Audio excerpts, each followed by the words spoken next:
नमस्कार मित्रांनो, व्हिडिओ आवडला तर व्हिडिओला लाईक आणि चॅनलला सबस्क्राईब करायला विसरू नका।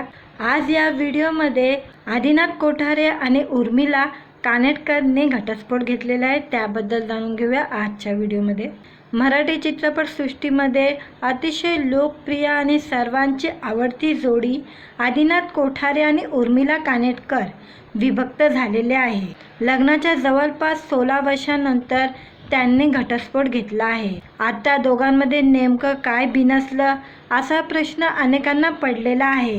आदिनाथ आणि उर्मिला यांनी सोशल मीडियावर पोस्ट शेअर करत घटस्फोटची माहिती दिलेली आहे। त्यांनी लेक जिजासाठी कायम एकत्र येणार असल्याचे देखील म्हटलेले आहे। जोडीदार म्हणून आमचा प्रवास इथेच संपला असला तरी आमची मुलगी जिजा हिजासाठी आम्ही नेहमी एकत्र आहोत। ती आमचं सर्वस्व आहे।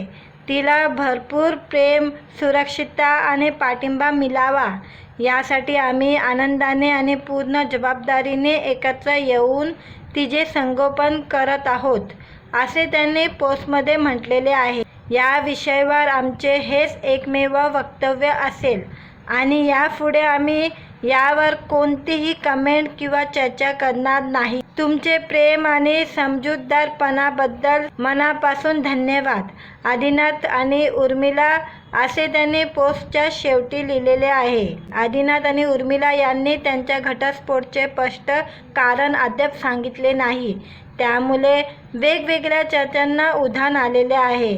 तसे आदिनाथ आणि उर्मिला यांनी इतक्या टोकाचा निर्णय का घेतला असा देखील प्रश्न अनेकांना पडलेला आहे। आता दोघेही यावर कधी प्रतिक्रिया देणार याकडे सर्वांचं लक्ष लागलेलं आहे। आदिनाथ आणि उर्मिला यांच्यामध्ये गेल्या कित्येक वर्षापासून बिनसले असल्याचं चर्चा रंगल्या होत्या। आता त्यांनी घटस्फोटाची अधिकृत घोषणा केलेली आहे। मित्रांनो, व्हिडिओ आवडला तर व्हिडिओला लाईक आणि चॅनलला सबस्क्राईब करायला विसरू नका।